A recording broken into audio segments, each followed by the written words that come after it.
저희들이 야고보서로 들어가도록 하겠습니다. 야고보서 한 줄 핵심이라고 얘기한다면 참된 믿음으로 시험을 이겨내라 라고 이야기할 수 있다라고 말씀을 드렸습니다. 야고보서를 저희가 맨 처음에 보는 이유는 야고보서가 먼저 기록되어졌기 때문입니다.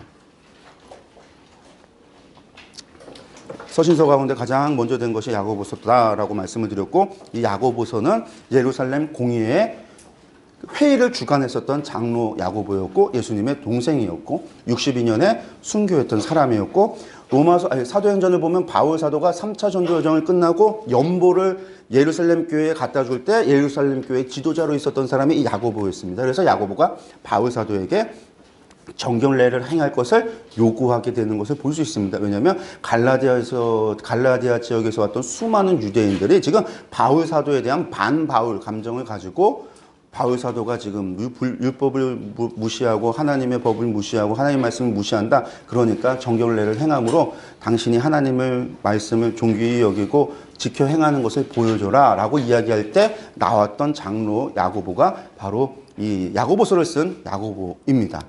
이름을 본다면요, 야코브 에피스톨레, 야고보의 서신이라고 이야기를 하는데, 이 야고보가 헬라어가 라틴어로 번역되고 영어로 번역되면서 I가 J로 바뀌었어요. 그래서 이제 제임스가 돼서 영어 성경으로는 제임스가 야고보다라고 하면 될 것 같고요.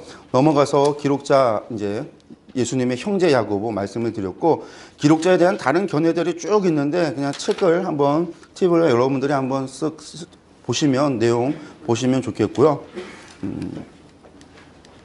수신자를 본다면 한때 예루살렘 교회의 성도들이었다가 레반트 밖에 흩어져 있는 예수 그리스도를 믿는 유대인 그리스도인들이다. 흩어진 12지파라고 하는 것이 그렇게 우리가 이야기할 수 있습니다. 그래서 12지파라고 하면 계시록에서도 나중에 교회를 이야기할 때 12지파가 교회를 상징하게 사용되어지기도 하고, 그리고 당시에는 12지파의 의미가 없죠. 그래서 이제 12지파가 교회를 향한 이야기이고, 그리스도를 믿는 믿음을 받은 무리들, 이 사람들도 이제 근거를 이야기하는데, 이 사람들이 이제 흩어졌지만 멀리 가지 않은 사람들이에요. 이 얘기는 회당이나 그런 것들의 기록, 이제 단어들을 사용되어지는 것을 볼 때에 아직 교회라고 이야기하거나 회당이라고 얘기하는 것을 통해서 교회가 아직 많이 세워지고 교회라고 하는 말이 사용되어지기, 공식적으로 사용되어지기 이전이다라고도 보고 있습니다. 그리고 이 안에는 49년 공의회에 대한 결론 사항도 없고, 그리고 예루살렘 박해 상황이나 그런 것들의 내용이 없는 것으로 통해서, 예루살렘 박해가 아니라 예루살렘 멸망이나 그런 것들이 없는 것을 보아서 이것이 이제 초기에 쓰여졌던 것으로 저희들이 보고 있는데, 그런 자료들은 연대 관련돼서 여러분들이 쭉 보시길 바라겠고요. 배경을 본다면 30년경에 스데반의 순교 이후에 교회가 흩어졌다. 그리고 44년에 야고보가 순교해서 교회가 흩어졌다. 첫 번째 30년에 흩어진 거는 헬라파 기독교인들이 흩어진 것이고, 44년에 흩어진 것은 히브리파 기독교인들이 흩어졌다라고 하시면 될 것 같습니다. 그리고 46년에 레반트 지역에 대기근이 있어집니다. 45년에 아가보가 예언을 했다고 말씀을 드렸는데, 46년부터는 레반트 지역에 몇 년에 걸쳐서 이제 엄청난 기근이 기록이 되어져 있어서 교회가 지금 현재 시련을 받고 있는 상황이었습니다. 그 44년 이후에 교회는 유대교회에 의한 박해와 대기근으로 인한 이중고의 시련을 갖고 있었던 때이기도 합니다. 그래서 유대교 피해를 받기 위해서 흩어졌던 기독교인들이, 히브리파 기독교인들이 헬라파 기독교인들의 도움을 받고 있는 상황이었는데, 헬라파 기독교인들이 어려움을 겪는 거죠. 자신들도 지금 힘든데 저들이 와서 힘든 겁니다. 그러니까 교회 안에 이제 차별이 일어나는 겁니다. 헌금 많이 하는 사람, 모였을 때 먹을 거 많이 갖고 온 사람은 좋은 자리에 앉고, 가난한 자, 나그네 된 자, 고아, 과부 이런 사람들, 돈 없고 힘없는 사람들은 나쁜 자리에 앉히고, 아니면 세워있게 하고 발등상에 갖다 두고 하는 일들이 있어지게 됩니다. 그러니까 이런 상황 속에서 장로 야고보의 이야기가, 너희가 입으로만 떠들지 말고, 입으로 믿음을 얘기하고 사랑을 얘기하지 말고 너희가 믿음을 보여라, 행하라, 너희가 말하는 대로 행하라 라고 하는 것이 야고보서의 이야기입니다. 사랑이 식어가고 말과 행동이 거칠어져 성도의 교제가 단절되는 현상이 일어나는 겁니다. 힘들고 어려우니까 말하는 것도 거칠어지는 거죠. 그러니까 말로다 사람들을 상처 주고 어려움을 주니까 말하는 거 어떻게 이야기할까요? 말하는 거 조심해라, 말로다 사람 상처 주지 마라, 말을 조심하라 라고 하는 이야기들이 나오는 겁니다. 이 고난이 무엇인가 사람들이 여러 가지 분분합니다. 왜 교회가 박해를 당해야 되고 대기근이 와야 되고 이 어려움을 당하는가? 하나님의 지혜를 구해서 하나님의 눈으로 세상을 바라본다고 한다면 이것이 하나님이 우리에게 주는 시련이고 연단이고 이것을 통하여 우리를 인내하고 우리로 하여금 하나님의 성품에 다다르도록 우리를 인도하시는 하나님의 은혜가 되는 줄 알고 이때에 감사하고 하나님께 기쁨으로 나아가도록 해라 라고 하는 것이 야고보서가 이야기하고 있는 말씀입니다. 기록은 되는 46년에서 49년이라고 말씀을 드려서 넘어가도록 하겠습니다. 기록 목적, 박해로 인해 환난과 시험 당하는 그리스도인들에게 인내하도록 격려하기 위함입니다. 그리고 믿음과 함께 가는 행함의 중요성을 강조하고 있습니다. 진정한 믿음은 매일의 실제 삶에서 행위로 드러나져야 함을 이야기하고 성도로서 부끄럽지 않도록 서로 사랑의 관계 회복과 사랑을 실천함으로 믿음을 나타내도록 권고하고 있다는 이야기입니다. 그러니까 아마 루터가 이 야고보서를 지푸라기 복음이라고 했던 것은 자신이 이야기했던 이신층이 믿음으로 말미암아 구원을 얻는데 믿음으로만 말미암아 믿음인데 왜 행함을 이야기하냐. 그래서 이것을 지푸라기 복음이라고 했는데 바울 사도가 당시에는 저희보다 이 이스라엘 역사를 공부할 수 있는 자료도 없고 배경을 공부할 수 있는 그런 상황도 안 됐던 것이 아닐까. 그래서 이 상황을 모르기 때문에 야고보서에 대한 오해를 가지고 있었던 것이 아니었을까. 그랬을 것 같아요. 그러니까 잘못 오해한 겁니다. 지푸라기 복음이 아니라 행함을 강조하는 게 아니라 지금 야고보가 장로 야고보가 하는 이야기는 그런 상황이니까 그런 상황에서 무엇을 얘기할 것인가 라고 한다면 바울 사도도 아마 그 상황에서 야고보 사도처럼 이야기하지 않았을까요? 그랬을 것 같습니다. 왜냐하면 바울 서신에 보면 그 문제를 해결하는 방식이 전부 어떤 방식이냐면 말로 떠드는 게 아니라 실제 행함으로 나타나라고 이야기하고 있거든요. 그러한 삶을 살아라. 성령에 충만한 삶을 사는데 그 삶이 무엇이냐? 거룩한 자의 삶이 무엇이냐? 분명하게 이야기하고 있거든요. 그렇기 때문에 이것은 루터가 잘못 알고 있었던 오해했던 내용일 것이다. 야고보서는 결코 그런 이야기가 아니다. 마찬가지로 제가 레위기부터 시작해서 계속해서 반복적으로 이야기했던 것 가운데 구약조차도 율법의 행위가 구원에 이른다라는 것이 아니라 율법을 통하여 내가 하나님을 믿음으로 말미암아 하나님이 주시는 은혜로 죄사함을 받는 것이고 하나님의 은혜로 구원함을 받는 것이죠. 내가 믿었으니까 능력이 믿음에 있는 것이 아니라 나의 믿음에 능력이 있는 것이 아니라 오직 능력은 하나님께. 구원은 오직 보좌에 앉으신 어린 양께. 우리가 이것을 분명히 해야 되는 겁니다. 구약과 신약이 다르지 않다라는 것, 야고보서와 로마서가 다르지 않다라는 것, 그런 것들을 우리가 기억해야 될 것 같습니다. 전체 보기 들어가시면 1장부터 5장까지 되어져 있습니다. 1장부터 5장까지 되어져 있는데 1장은 시험에 대처하는 개인의 바른 자세. 그러니까 지금 당하는 고난과 고통을 야고보 장로는 무엇이라고 얘기하냐면 이 모든 것이 하나님이 우리에게 내리는 시험이다라는 겁니다. 시험. 그 시험은 잘 봐야 되겠죠. 시험은 잘 통과해야 되겠죠. 통과하기 위해서 필요한 것들이 무엇이냐? 그것에 대해서 우리에게 얘기해 주고 있습니다. 하나님의 시험을 이겨내는 것. 그래서 성도의 개인적으로는 이 시험에 대처하기 위해서 어떻게 자세를 가져야 되는가를 이야기하고 있고 2장부터는 이 시험의 교회 공동체가 이 교회가 어떻게 이것을 갖다가 잘 통과하기 위해서 어떻게 행해야 하는가, 어떤 자세를 가져야 되는가를 이야기해 주고 있습니다. 그리고 마지막 권고인데 5장을 권고라고 되어 있는데 권고도 공동체에게 주는 대처예요. 그래서 이것을 한꺼번에 묶어도 상관이 없습니다. 그러니까 이제 편지 형식으로 이야기하면서 이제 마지막 편지 형식이다라고 해서 요 뒤에를 놓고 있는 건데 사실상 야고보서는 보면 편지 형식보다도 그 내용상의 이야기가 설교 형식과 같이 설교다라고 볼 수도 있습니다. 벌써 이제 개인의 시험에 대처하는 바른 자세를 보면 첫 번째 시험을 참고 견뎌라. 두 번째 모든 것을 듣고 행하라. 이것이 개인에게 주는 당부입니다. 행해야 시험을 이겨야 된다. 그리고 듣고 행해야 된다. 가르침. 누구의 가르침이요? 장로의 가르침, 사도들의 가르침. 그 복음을 들은 말씀을 배운 바 그것을 듣고 행하라고 이야기를 하고 있습니다. 인사 여기 말씀 아까 얘기했듯이 흩어져 있는 12지파에게 문안하면서 이야기합니다. 그러면서 두 번째 1장 2절과 4절에서 무엇을 얘기하냐면 시험을 당할 때 도리어 기뻐하라라고 하는 겁니다. 형제들아 너희가 여러 가지 시험을 당하거든 온전히 기쁘게 여겨라. 기쁘게 여겨라. 왜 기쁘게 여겨야 되냐면 시련이 인내를 만들어주기 때문입니다. 로마서에서 바울 사도도 그랬습니다. 환난이 인내를, 인내가 연단을, 연단이 소망을.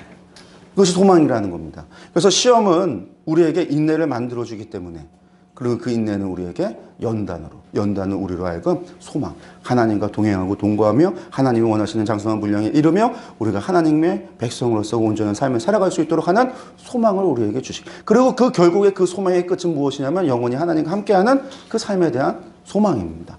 그렇기 때문에 이 시험을 당하면 도리어 기뻐하라는 겁니다. 지금 상황은. 근데 이게 기뻐할 수 있을까요? 상황이 내가 지금 당장 배가 고파서 죽겠는데 먹을 것이 없는 상황인데, 그런데 사람들은 와서 그 사람들과 함께 도와야 되는 상황인데, 교회를 섬기고 하나님을 섬기는데 또 밖에 세력들이 있어서 우리를 괴롭게 하는데, 이런 삼중고 속에서 그들이 기뻐한다라는 것은 쉬운 일이 아니에요. 그러니까 그것에서 바울 사도가 야고보 장로가 이야기하는 것은 지혜를 구하라라고 말씀하고 있습니다. 근데 이 말씀 우리가 고3 수험생들에게 주는 말씀입니다. 볼까요? 너희 중에 누구든지 지혜가 부족하거든 모든 사람에게 후히 주시고 꾸짖지 아니하시는 하나님께 구하라 그러면 주시리라. 이거 다 고3 수험생들한테 따면을 주는 말씀이에요. 말씀 카드. 고3 수험생을 위한 100일 기도하는 기도 자리 가면 이 말씀 다 붙어 있어요. 엄마들이 이거 보고서 하나님께 구하라고. 그러면 뭐 서울대 다들 가나요? 말이. 이게 그 얘기가 아니라 시련을 어떻게 기쁘게 여길 수 있어요? 시련을 기쁨으로 받아들이기 위해서 지혜를 구하라는 겁니다. 왜 그 지혜냐? 이것이 하나님이 주시는 시험인 줄 아는 것이 지혜이기 때문에 그렇습니다. 세상에 하나님의 섭리에 의해서 굴러감을 하나님께서 운행하고 계심을, 하나님께서 주관하고 계시는, 하나님이 주관자가 되심을 아는 것이 지혜이기 때문에 그렇습니다. 그것이 잠언서의 이야기고 구약에서 우리에게 가르쳐주는 말씀이기도 하고, 그렇기 때문에 의인은 뭐하며 살아가냐면 하나님을 믿음으로, 하나님을 신뢰함으로 사는 것이죠. 세상에 하나님의 뜻대로 되어지는 것을 알기에. 이것이 지혜라는 거예요. 지금 야고보 장로가 하는 지혜는 공부 잘하고 서울대 가고 하는 시험 성적 오르는 지혜를 이야기하는 것이 아니라 세상이 하나님의 섭리 가운데로 이루어지는 이 시련이, 이 대기근이, 이 고난이, 이 박해가 하나님이 베푸시는 우리를 단단하게 하는, 우리를 정금과 같이 하는 하나님의 시련인 줄 아는 지혜를 구하라 라는 이야기입니다.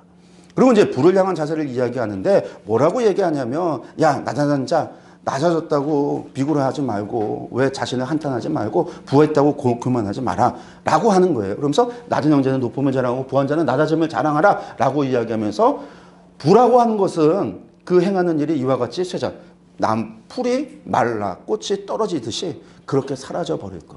그러니까 부에 대해서 이런 자세를 가져라. 하나님께서 주시면 하나님께서 한순간에도 주실 수 있지만 그것이 결코 영원한 것도 아니고, 부를 바라보는 데 있어서 이러한 자세를 가져라. 그리고 이제 다섯 번째, 욕심에서 오는 시험에 속지 마라. 모든 시험은 어디서 오냐면 하나님이 시험을 주시는 것이 아니라 우리 욕심 때문에 시험을 받는다라는 거예요. 하나님은 친히 아무도 시험하지 않는다. 하나님이 우리를 달아보시고 우리를 시험하시는 것이 아니라 우리가 자기 욕심에 끌려서 미혹되기 때문에 시험을 당한다라는 겁니다.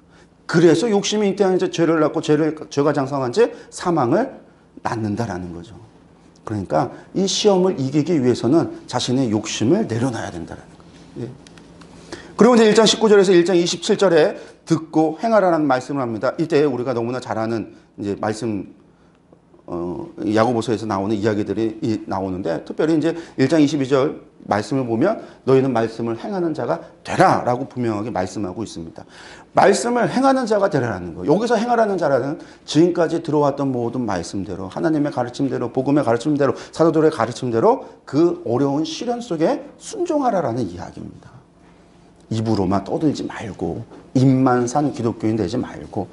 이것에 대한 팁에 대한 그림들이 있는데 여러분들 이것은 잠깐 보셨으면 좋겠고요. 그러면서 세 번째, 참된 경건을 행하라고 하는데, 여러분들 경건이 무엇일까요? 성경은 구체적으로 우리에게 이야기를 하는 것, 그것이 있습니다. 경건이라고 하는 것은 무엇이냐면 다른 게 아닙니다. 고아와 가부를 그 환난 중에 돌보고 또 자기를 지켜 새 속에 물들지 않는 것이 경건이라는 거예요. 이때에 지금 이 상황 속에서 주시는 경건이 무엇이냐? 경건은 고아와 가부를 그 환난 중에 돌보는 것이다. 그게 경건이라는 겁니다. 여러분들. 이사야서에서는 그 얘기를 했죠. 하나님께서 기뻐하시는 금식은 내가 굶는 게 아니라, 왜냐면 이스라엘 사람들이 어떤 일이 있을 때마다 금식이 절기처럼 해서 1년 중에 금식하는 날이 계속 생겼어요. 나라가 멸망했던 날도 금식하는 날, 포위된 날도 금식하는 날, 뭐 하는 날도 금식하는 날. 그래서 스가랴서에서 금식하는 거 지금도 해야 됩니까? 라고 했던 이야기고, 이것이 중간사 지나면서 바리새인들은 아예 매주 금식하는 날을 정해서 금식을 하게 되는데, 그 금식했을 때 이사야서가 얘기하는 건 고아, 배고픈 자, 가난한 자 그들에게 도와주는 거, 그게 하나님 기뻐하시는 금식이라고 분명하게 말씀하시거든요. 우리가 생각하는 건 다른데 경건이 그렇다라는 거예요. 이게 지금 그 상황 속이라는 거예요. 고아와 가부들이 지금 배고프고 있고 어려움에 처해 있고 힘들어하는 그들에게 도와주는 거. 율법의 완성에 뭐에 있다고 했습니까? 이웃을 내 몸과 같이 사랑하는 것. 사도행전에, 신명기서에 특별하게 추가된 이 성결법에 추가된 내용이 무엇이라고 했습니까? 이웃에 대한, 오늘날로 얘기하면 사회복지 제도, 가난한 자, 어렵고 힘든 자, 그런 사람들을 돕도록 하는 것이 하나님께서 주신 성결법의 구체적인 내용이라고 이야기를 했습니다. 다르지 않다라는 것이죠. 그래서 시험에 다른 자세가 끝나고 나면 2장부터는 공동체 교회에게 주는 이야기인데, 2장에 처음에 차별하지 말라. 왜 차별하지 말라라고 이야기하냐면 차별이 일어나니까. 무슨 차별이 일어나니까? 부한자와 가난한 자가 차별이 일어나고 있기 때문입니다. 봤더니 교회에 오는데 아름다운 옷 입은 자 눈여겨본다라는 겁니다. 좋은 자리에 그 사람들 앉게 하고, 가난한 자 어디에 앉게 합니까? 서 있게 하든지 내 발등상 아래 앉으라고 하든지, 그런 차별이 지금 일어나고 있다. 차별하지 말아야 되는 것은 무엇이냐면, 이것이 사람을 차별하여 대하면 죄를 짓는 것이다. 왜 죄를 짓는 것이냐면, 내 이웃 사랑하기를 내 몸과 같이 사랑하라고 분명히 최고의 법으로 말씀하셨는데 안 하면 죄를 범했다라는 거예요. 무엇이라고 얘기했냐면, 하나 범하면 온 율법 지키다가 그 하나 범하면, 요거 하나 범하면, 차별 한번 하면 하나님께서 죄, 모든 것 범한 것이 되게 하겠다. 하나님께서 이렇게까지 야고보 장로를 통해서 말씀하시는 거예요. 내 이웃을 사랑하라. 여러분들, 이것은 해도 되고 안 해도 되는 선택의 문제가 아닙니다. 내가 하나님과 동행하고 동거하는 삶이 거기에 있어요. 하나님이 거기에 계시다라는 거예요. 우리와 함께 하시겠다고 하는 그 자리가, 우리가 내 이웃을 내 몸처럼 사랑하는 그 자리라고 하는 사실을 기억해야 합니다. 그러면서 하는 이야기가, 행함이 없는 믿음은 죽었다라는 거예요. 형제나 자매가 헐벗고 일용할 양식이 없는데 너희가 평안히 가라, 덥게 가라, 배부르게 하라, 이런 말로 하면 무슨 유익이 있느냐? 행함이 없는 믿음은 그 자체가 죽은 것이다. 여러분들, 이 말씀이 이제 무슨 이야기인지 정확하게 이해가 가시죠? 이것이 지금 칭의를 반대하는 이야기도 아니고, 이것이 행함으로 구원을 받는다라고 하는 것을 이야기하는 것도 아니고, 그러고 나서 야고보 장로는 뭐라고 얘기냐면, 믿음을 증명하라고 이야기합니다. 나는 행함으로 내 믿음을 내게 보이겠다 라고 이야기하면서 너희도 믿음을 증명하라라고 강력하게 말씀하고 있습니다. 3장 1절에서 3장 18절까지는 혀를 다스리고 지혜를 행하라라는 말로 이야기하는데, 다 아는 이제 뭐 내용을 보시면 좋을 것 같아요. 말의 실수를 주의하라. 결국 말이 사람을, 다 말에서 나오고 말로 상처를 주니까 말을 다스리고 말의 실수를 줄이고 혀를 다스려라라는 이야기로 나옵니다. 그래서 혀를 길들일 사람이 아무도 없다니 악이요 죽이는 독이 가득한 것이 사람의 혀다라는 거. 그래서 혀를 다스려야 된다라고 이야기하고, 위로부터 난 지혜를 지혜로 행하라라고 말씀하고 있습니다. 그래서 위로부터 난 지혜는 해서 설명 다 하고 있습니다. 성결하고 다음에 화평하고 관용하고 양순하며 긍휼과 선한 열매가 가득하고 편견과 거짓이 없는 게 위로부터 난 지혜다. 구체적으로 얘기하고 있는 거죠. 그러니까 이 지혜가 공부하고 상관없는 겁니다. 여러분들 공부 내려놓으세요. 교회에서 그런 거 하는 것도 내려놓으시고, 다르다라는 거예요. 여기서 지금 얘기하고 있는 거는. 그리고 나서 이제 4장에서는 세상과 버터하지 말라라고 이야기합니다. 왜 세상과 버터하는가? 다툼의 원인이 어디에 있냐면 정욕으로부터 나는 거기 때문에, 앞서도 말했습니다. 욕심이 잉태한 지, 결국은 사망에 이르게 되는 거, 결국 정욕에서부터 난다라고 말씀을 하고 있고, 오래 참음과 이야기를 이제 세상과 버터하지 말라라는 이야기를 하고 있습니다. 마지막 권면의 말씀은요, 인내와 기도로 승리하라는 말로 마무리를 합니다. 그래서 오래 참고 마음을 굳게 하라, 마지막 권면의 말로 이야기를 하면서, 형제들아 주의 이름으로 말한 선지자들을 고난과 오래 참음의 본으로 삼아라. 구약의 많은 선지자들이 얼마나 고난을 당했습니까? 여러분들 예레미야 연대기를 보시면 예레미야가 어떤 일들을 당했는지를 구체적으로 기록되고 있는데, 그들이 전부 다 하나님 믿어서 받은 고난입니다. 그들이 하나님 믿었기 때문에 그들이 그 고난 가운데서 하나님의 말씀에 순종하며 주의 말씀에 그 사명에 다 했거든요. 그러니까 그 고난과 오래 참음의 본을 삼아서, 보라 인내하는 자를 우리가 복되다 하나니 너희가 욥의 인내를 들었고 주께서 주신 결말을 보았거니와 주는 가장 자비하시고 긍휼히 여기시는 이시니라. 인내를 하면 결국은 하나님께서 뭐 하시냐면 이 인내가 이야기하는 것은 결국 하나님께서 하나님의 뜻이 정하신 때에 하나님께서 하나님의 뜻을 이루신다라는 겁니다. 그것은 무엇이냐면 악한 자를 벌하시고 하나님의 백성에게 상을 베푸시는 좋으신 하나님. 그 하나님의 그 날을 기다리고 인내로 참으라는 말. 이걸 다른 말로 얘기하면 하박국서가 이야기하고 있는 그 말입니다. 오직 의인은 믿음으로 사는 것. 그 전쟁이라고 하는 환난, 그 전쟁이라고 하는 그 말할 수 없는 그 참상 앞에서 결국은 하나님께 믿음으로 살아가다 보면 하나님께서 그 바벨론도 멸망시키실 거죠. 하나님의 의인을 회복시키실 것이다. 그 이야기를 들으니까 하나님 곧 이 일이 속히 이루어지게 하옵소서 하면서 하나님께 찬양을 드리는 거죠. 그게 지금 야고보서가 지금 그 박해 상황 속에서 우리에게 이야기해주고 있는 것이라는 겁니다. 그리고 마지막에 미혹된 자, 이런 사람들, 진리를 떠난 자, 미혹되어서 진리를 떠난 자, 교회를 떠난 자, 배교한 사람들, 그런 사람들을 구원하라고 권면하고 있습니다. 힘들고 어려우니까 돌아서는 자들에 대한 권면을 하고 있습니다. 전체보기 다시 들어가서 보면요, 야고보서는요 1장부터 5장까지 짧은 책입니다. 짧은 책인데 크게 두 부분으로 나누면 이 시험이라고 하는 것을 개인에게 어떻게 이 시험을 이겨내게 할 건지, 이겨낼 수 있는 비결이 무엇인지, 그리고 교회가 그 시험을 이겨내기 위해서 어떻게 해야 되는지 이 두 가지로 나눠서 우리가 야고보서를 볼 수가 있고, 그 시험이라고 하는 것은 엄청난 박해와 대기근, 그러한 기근 속에, 그러한 어려움 속에 교회에 처해 있는 교회들에게 흩어져 있는 많은 교회들, 그 말은 박해를 피해서 흩어져 있는 많은 교회들에게 장로 야고보가 쓴 편지입니다. 그래서 참된 믿음으로 그 시험을 이겨내라. 이것이 장로의 권면입니다.